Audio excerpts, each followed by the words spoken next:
Okay, Yeah. so I got involved with Chinatown because of some research I was doing on Filipino newspapers. So the longest running Filipino newspaper in the United States was published here out of Salinas, Chinatown. Oh. And it ran from the early 1930s to 1983. Uh-huh. So I was doing my graduate work at UC Berkeley, and I came down here to look at the print copies, and I realized that the newspaper told so many stories about Chinatown, and there was so much that I didn't know about the history. I didn't know that, that the Chinatown here was founded as early as 1872. I didn't know that the Japanese were part of this community, and that the Filipinos were part of this community, and also the Mexicans who lived around here. So it was really a multicultural neighborhood, which I think is what makes it really different from a lot of other Chinatowns in this area. The Asian Festival, how long has it been going on for? For a couple of years now? Oh, it's been more than a couple of years. Yeah. You know. So I only came in 2012, and it had already been running for maybe 2 or 3 years before I came in. Okay. Yeah. That's awesome. So it's been going on for a while. Cool. Yeah. Awesome. Sure. Uh-huh. So this is the Philippines Male Blues Band, and they're basically sponsored by the newspaper that I told you about, the Philippines. It was called the Philippines Mail. Yeah. Again, the longest running Filipino newspaper in the U.S. And this guy was sort of part of my extended family uncle, actually. Oh, really? His name is Maru Ibarra. So this is a picture from the 1930s. Wow. And this guy worked in the fields here in Salinas until he was like in his late 70s, early 80s. Wow. Yeah. But all the time he played music, and he had bands. And my father joined his band in like 1970 something. Whoa. So that's how I knew about him. But I actually never came across this photo of him until I was doing research on the newspaper. You recognized him? Yeah, and I recognized him. So I only knew him as an old guy. Okay. Know? But I recognized the trumpet, you know, and his face. Yeah, the festivals have been going on for a number of years now. And of course, during the pandemic, we had a hiatus, except that we were surprised that we were able to have a virtual festival. And that was partly helped by some younger members who came in at that time and were able to coordinate things for us. So that was really an interesting and different experience for us. But the Asian festivals is and will always be, I'm sure, just a really pivotal event for ACE, and we want it to keep on going year after year. And the thing that we're trying to do right now is get more younger people involved. Like this year, we did get a lot of youth involved, and especially with Jason Agpawa's coordination, because he has a lot of experience in guest services. We got some really good help from the younger folks, just in terms of helping to conduct surveys and greeting people and giving them information and stuff. And hopefully that will also get them involved in the future in the organization itself, and get them more interested in just telling all the different stories about Salinas Chinatown. There's various families, with the Japanese Buddhist temple who have been involved with ACE, and other Chinese families like the Atai family who own the Republic Cafe down the street. Okay. And whose building we hope to purchase to create a cultural center and museum. The Lee family, one of our elder historians is Wellington Lee, and his grandfather was Shorty Lee, the unofficial mayor of Chinatown. Oh, really? And one of the founders. So he still has plenty of stories in him, and he often takes part in the Chinatown tours. So that has been a really important family for ACE. The Filipino families involved with the Filipino Community Center, they've been involved for decades. And right now, Mars Okamura is the president, and he and his family are really active in leading those events. Those are all our partner organizations that are in the neighborhood. Star Market is not in the neighborhood, but they're still strongly connected. Yeah, so Wellington Lee is associated with the Confucius Church and the Chinese Association. Okay. As well as other families who are connected with the Chinese Association, which has been, a community center in itself. A school, a meeting place. A lot of good food has come out of there. Yeah. Also, Mexican families in Chinatown, for example, Kathy Chavez Miller's family owned a bar and restaurant down the street. Okay. I think a couple of places down the street.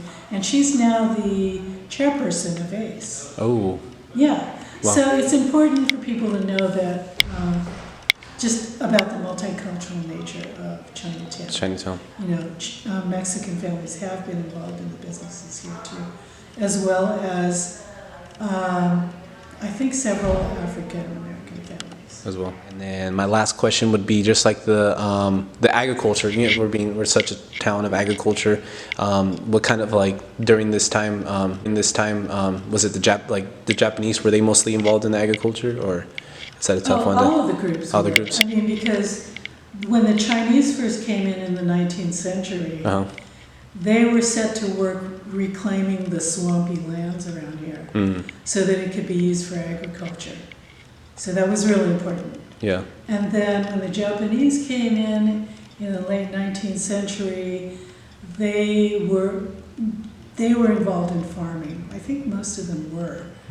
So they didn't all live right here in Chinatown, but they did have farms around the area, as well as businesses along East Lake Street here. Right here. So,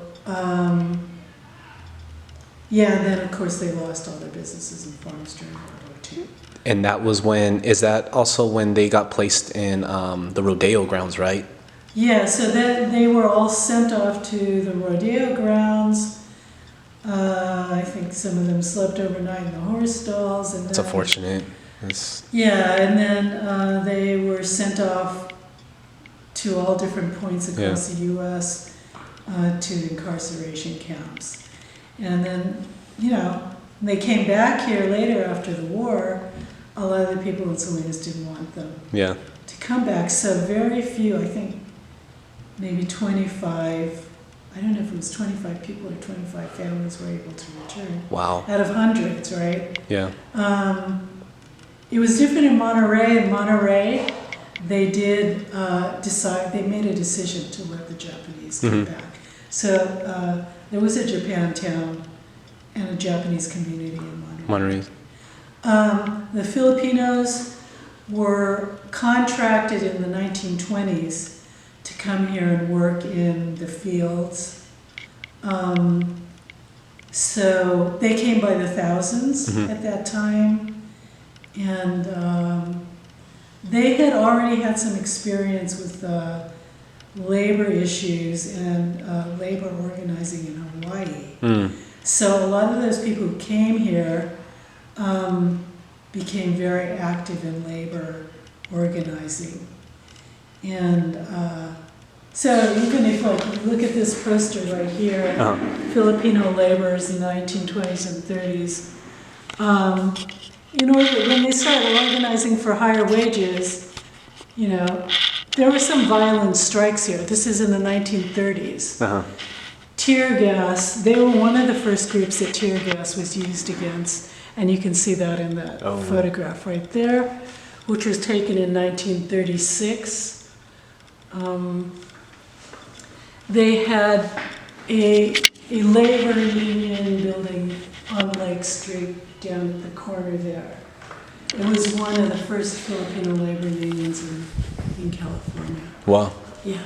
So they were really active. And at that time, you remember there were thousands of Filipinos working in the fields, including my dad and my uncle. I think there were a few Mexican laborers starting to come in, especially when the Filipino labor strikes happened. The farmers started hiring in other ethnic groups. So, wow. yeah. That's, yeah, I didn't even know about the encampment that happened until I went to a World War II museum in New Orleans. And that's where they actually talked about what happened here in Salinas. And I was just like, wait, that's Salinas. And I read it and I'm like, I had no clue that that even happened until I went over there. And I was like, how did I never get taught this? Obviously in elementary school or high school, in history class, I never got taught this. When I got told that, I was like, what? That's, I just didn't believe it. I was in disbelief. So, yeah. Yeah, I guess some of the people here ended up in, you know, I mean, really in far-flung places. Arkansas, you know, Arizona in the desert, you know, Louisiana. Yeah. So other Chinatowns, we do have some connection to other Chinatowns across the U.S. Of course, is the San Francisco Chinatown, because a lot of people, I don't know if a lot, but some of the people who founded the Chinatown here also came from San Francisco Chinatown. But we also have a connection with New York's Chinatown and the Museum of the Chinese in America, because one of the founders, Dr. Jack Chen, came down here to Salinas and gave a talk at CSUMB in support of our mission here in Chinatown to revitalize the area. So he also came down to Chinatown, and we took him on a tour. He was so supportive, and he also was part of a group who visited the Sui Sin Tong building here in Chinatown, where members of the Bing Gong Tong met up with the Sui Sing Tong for the first time in like decades. Wow. And it was just sort of almost an accident. That's while we were taking Jack Chen on a tour, Wellington Lee happened to notice that the Sui Sing Tong people were going in through the back door. So he thought, this is a chance to talk to them. So he came over there and talked. And we brought Jack Chen in, and we had a nice get together. Nice. What did he think? What was his reaction? Which was like, we have photographs of it, and I think he was really happy to be part of that. Yeah, because the two Tong associations, although they knew each other and the kids played together, when they were young and stuff, they hadn't had much connection with each other over the years, because back in the 20s they had some actual conflicts. Oh. Yeah. Okay. So it was a really nice thing, and I hope that the the Tong associations will get more involved with Chinatown, especially the Sui Sing Tong. They tried to take him out. Really? Yeah. So he ran a pool hall here. Uh-huh.